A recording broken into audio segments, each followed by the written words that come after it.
আমি সদৌ অসম টাইপ আহোম ছাত্ৰ সন্থাৰ উদ্যোগত আমি হাঁহচৰা হায়াৰ ছেকেণ্ডেৰী খেলপথাৰত আমি প্ৰয়াত অশ্বিনী চেতিয়া আৰু তোলন চেতিয়াৰ সোঁৱৰণত চলন্ত ট্ৰফী আমি আগবঢ়াইছোঁ প্ৰাইজ মানি প্ৰতিযোগিতা। আৰু আজি প্ৰথম খেলখন হৈছিলে ONC ইভিনিং ক্লাব আৰু হাঁহচৰা FC ক্লাবৰ মাজত হৈছিলে। ইতিমধ্যে খেল প্ৰথম আজি শুভাৰম্ভণিৰ দিনা খেল সমাপ্ত হৈছে।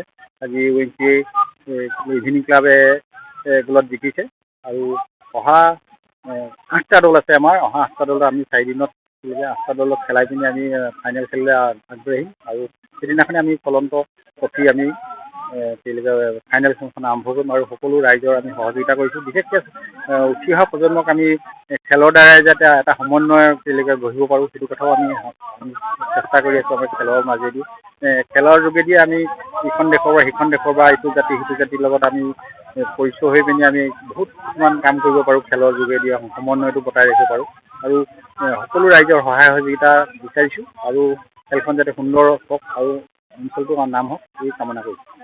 যিহেতু আৰু অশ্বিনী চেতিয়াৰ লগত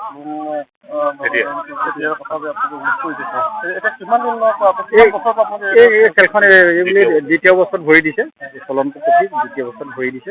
আমি এইটো পৰ্যায়ক্ৰমে হাঁহচৰাত খেলাম, ধৰি লওক চেৰেকাপাত খেলাম, ভাদৰাত খেলাম, এনেকৈ আমি খেলাম বুলি এটা চেষ্টা কৰি আছোঁ জেগা জেগা। আৰু আমি হাঁহচৰা বুলিয়ে নহয়, আমি এটা লাচিত সংঘ নামৰ এটা আমি কোচিং চেণ্টাৰ খুলিছোঁ। সেই কোচিং চেণ্টাৰ আমি বৰ্তমান ল'ৰাবিলাকক আমি ভাদৰাত কোচিং দি আমি আছোঁ তাৰ বৰ্তমান। আৰু হাঁহচৰাটো আমি দিম আৰু চেৰেকাপাতো দিম আমি বিশেষকৈ উঠি অহা খেলুৱৈখিনিৰ কাৰণে।